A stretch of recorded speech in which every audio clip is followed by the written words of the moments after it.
उमेश पाटिल, आप लोग कह रहे हैं कि आप एक तरह से अजीत पवार कह रहे हैं वो अब नेता बन गए हैं एनसीपी के, he is the president. Sharad Pawar is saying वो जनता के पास जाएंगे, वो कह रहे हैं कि वो जनता को आगे अपनी बात रखेंगे।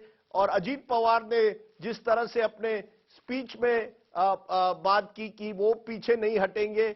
आप मुझे बताइए, अगर आप शरद पवार को फाइट वाकई दे पाएंगे, टक्कर दे पाएंगे? पिक्चर्स में तो शरद पवार के पोस्टर लगे हुए हैं सब जगह। देखिए, ये पवार साहब को साइड देने की बात है ही नहीं है। आज अजीत दादा ने अपनी बात जनता में रखी है, पवार साहब ने भी रखी है। और जो जो बातें लेकर अजीत दादा ने आज का स्पीच दिया है, वो सभी बातें लेकर जनता में अजीत दादा भी जा सकते हैं और जाएंगे भी। बाकायदा छगन भुजबल साहब है, प्रफुल्ल पटेल साहब है, हसन मुशर्रफ साहब है, सुनील जी तटकरे साहब है, राजे नाइक निंबाड़कर जी है, इतने सीनियर मोस्ट खड़ा किया। जो पार्टी के फाउंडर है वो सब साथ है। और इन्होंने जो बातें आज तो वो सब जो बातें हैं वो कार्यकर्ताओं के सामने जाके वही बातें जो है वो जनता के सामने में, लोकशाही में, डेमोक्रेसी में हर एक को अपनी बात। तो पवार साहब को सबको है। सवाल उठता है मिस्टर पाटिल की स्पीच में आज अजीत पवार कब होंगे? अब शरद पवार ने आप मेंटोर प्लीज रिटायर, उन्होंने यह पूछा कि सरकारी अफसर 60 इयर्स पर रिटायर होता है। Good point. बीजेपी के नेता 75 साल पे रिटायर होते हैं। ये शरद पवार कब रिटायर होंगे? क्या इस तरह से उम्र के बारे में बात करना कि शरद पवार अब रिटायर हो जाए, क्या आपको लगता है ये सही है कि शरद पवार को आप लोग एक तरह से कह रहे हैं प्लीज लीव, क्विट? ऐसी बात नहीं कही है। अजीत दादा उनके फैमिली मेंबर है। पवार साहब के सेहत के बारे में उनको भी चिंता है, जितने हम लोगों को कार्यकर्ता को चिंता है। पवार साहब का ऑपरेशन एक नहीं 2 बार ऑपरेशन हो चुका है, वो गंभीर तौर का ऑपरेशन हो चुका है। इस उम्र में मार्गदर्शक के तौर पे पवार साहब ने अपना किरदार निभाना चाहिए। अगर युवा पीढ़ी मतलब नेक्स्ट जनरेशन कुछ काम करती है तो उनको उनसे अगर कुछ गलती होती है तो उनको वो सुधार सकते हैं, बता सकते हैं, कान खींच सकते हैं।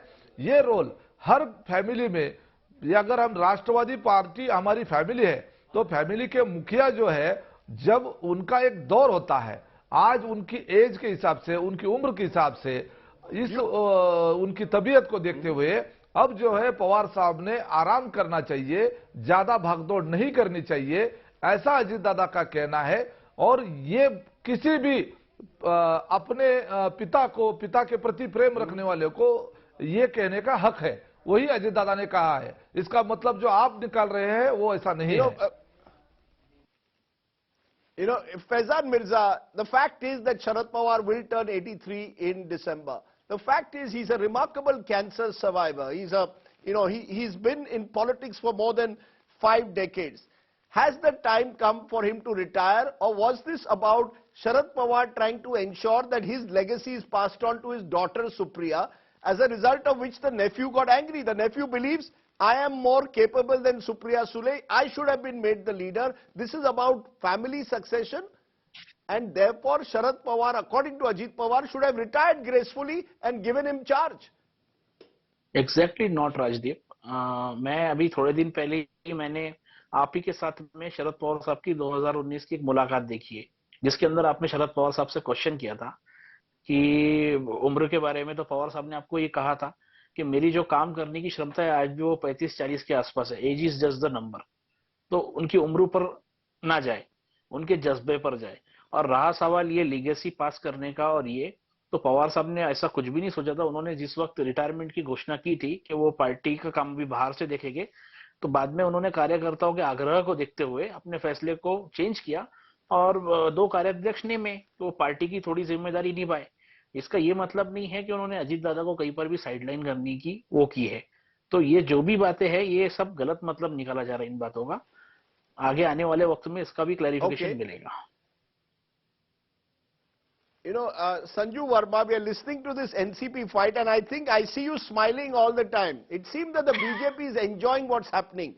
This is in a way Amit Shah, as some are suggesting, taking revenge for the fact that Sharad Pawar tied up with the Shiv Sena and prevented the BJP from forming a government in 2019. That, according to some BJP people, is the original sin. And ever since then, you have broken Shiv Sena, now NCP, and you are enjoying it. Your smile is because you are enjoying the breakup of the NCP. Rajdeep, BJP का तो ये हाल है, हम यदि smile करते हैं, खुश रहते हैं, तब भी लोगों को दिक्कत होती है. हम यदि सीना तान के बोलते हैं कि हम English please. Yes, if we say that we are the world's largest party, people still have a problem with that. Be that as it may, Rajdeep, since on your show you allow the liberty of Hindi kahawats, because I heard a very interesting two lines from a lady of the NCP, the Sharad Pawar faction, who was saying Tiger Zinda hai, and she referred to Sharad Pawar. I have to admit, Sharad Pawar has had a great legacy, no denying that. I mean, anybody with an iota of common sense knows that he's been a veteran politician. Having said that, I will just read out 4 lines. Please indulge me. जल गया मेरा घर, अब बचा ही क्या है. जल गया मेरा घर, अब बचा ही क्या है, और बच गया तो फिर जला ही क्या है. मेरी मेहनत का नतीजा है मुकद्दर वरना, मेरी मेहनत का नतीजा है मुकद्दर वरना, इन हाथों की लकीरों में रखा ही क्या है. इन हाथों की लकीरों में रखा ही क्या है. The point is, Sharad Pawar साहब की लेगेसी बहुत, he has had a wonderful legacy. He has had a great Muqaddar, but unfortunately हाथ की लकीरों ने अभी अपना कमाल दिखाना शुरू कर दिया है. And the limited point is that anybody who has been following Maharashtra politics, and I have no qualms in admitting Rajdeep Sardesai follows and knows Maharashtra politics better than many of us, you will know that Baramati has been the bastion of Sharad Pawar. And tell me, Rajdeep, who are the Bahubalis of Baramati? Sharad Pawar is a classic example of Chirag Tale Andhera. Amar Mahadik, Yogesh Jagtap, Prashant Kate, Jawahar Shah. These are the 4 people who run Baramati's sugar cooperatives, they run Baramati's educational institutions, they run the 68 Gram Panchayats that fall into Baramati. Since the last 2 years, they've been saying that Supriya Sule and Sharad Pawar Sahib have not had the time, forget to go to Baramati to even listen to the grievances of their own Bahubalis from Baramati. And tell me one thing, with no offense to Sharad Pawar, Ajit Pawar, I heard him on your channel saying that on the 13th of June, more than 2 weeks back, there was a working committee meeting held under the aegis of Praful Patel and other senior NCP, Sharad Pawar and Ajit Pawar faction combined leaders, where a decision was taken that, things are not hunky-dory and we need to tread a different path. On the 30th of June, Ajit Pawar sends a letter to the ECI saying that he has the support of 40 MLAs of the erstwhile Sharad Pawar faction, and he claims that the symbol of NCP, the alarm clock, should belong to him. Then on the 2nd of July, Ajit Pawar along with 9 erstwhile Sharad Pawar loyalists takes oath at the Raj Bhavan. So much happened, and the man who's called the wily fox, the Baramati Baron, उनके नाक के नीचे इतना कुछ हो गया, उनको हवा ही नहीं थी. That itself shows that Sharad Pawar has had a great legacy, but it's time to hang up the boots